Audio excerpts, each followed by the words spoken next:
রব্বুল আলামিনের জিকির থেকে আমরা যখন গাফিল না হয়ে যাই, সবচেয়ে বড় জিকির হচ্ছে রব্বুল আলামিনের দৈনন্দিন 5 ওয়াক্ত ফরজ সালাত। 5 ওয়াক্ত ফরজ সালাত আমাদের দেশে জিজ্ঞেস করলে 5 ওয়াক্ত ফরজ সালাত কত, বলে ঈশার সালাতে নাকি 17 রাকাত। আল্লাহু আকবার, আল্লাহু আকবার, আল্লাহ হেফাজত করুন। ঈশার সালাত 15 রাকাত নাকি 17 রাকাত বলা হচ্ছে।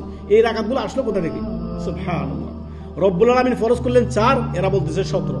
ইন্না লিল্লাহি ওয়া ইন্না ইলাইহি রাজিউন। আল্লাহ আমাদেরকে বুঝার তৌফিক দান করুন। দৈনন্দিন একজন মুমিনের দৈনন্দিন শিডিউল থাকবে, রুটিন থাকবে। রুটিন 1 নাম্বার রুটিন থাকছে আমি নিয়মিত ওয়াক্তের সাথে আউয়াল ওয়াক্তে 5 ওয়াক্ত ফরজ সালাত আমি দৈনন্দিন আদায় করব। এটা আমার প্রথম টার্গেট, প্রতিদিনের টার্গেট। এটা ফরজে আইন করতেই হবে, কোনো ডিসকাউন্ট নেই। 2 নাম্বার সকাল সন্ধ্যার জিকির আজকার করবেন। আজকে আমরা বুঝতে পারি বিভিন্ন জাদু টোনা, কালো জাদু, এইসব ব্ল্যাক ম্যাজিক টেজিক বিভিন্ন কিছু মানুষকে আপনার চতুর্দিক থেকে আমাদের দেশে আবার এখন আপনার এই জাদুঘর আর এই কুফুরি তন্ত্রমন্ত্র দেশ এখন বহু মুশকিল। আল্লাহু আকবার। যদি এগুলো থেকে বাঁচতে চান, দৈনন্দিন সকাল সন্ধ্যার জিকির আজকার অবশ্যই আপনি করবেন। প্রত্যেক ফরজ সালাতের পরে জিকির আজকার অবশ্যই করবেন। দৈনন্দিন সকাল সন্ধ্যা 3 বার করে বিসমিল্লাহিল্লাযী লা ইয়াদুররু মা ইসমিহি শাইউন ফিল আরদি ওয়ালা ফিস সামাই ওয়া হুয়াস সামিউল আলিম। এই দোয়াটা 3 বার করে পড়বেন। ইনশাআল্লাহ আল্লাহ আপনাকে রক্ষা করবেন সমস্ত মানুষ এবং জিনের অনিষ্ট থেকে। তারপরে অল্প হলেও প্রতিদিন নিয়মিত রুটিন মাফিক আপনি কোরআন তেলাওয়াত করবেন। কোরআন, আল্লাহ আল্লাহ তাআলা কি বলেছেন? আলা বিযিকরিল্লাহি তাতমাইন্নুল কুলুব।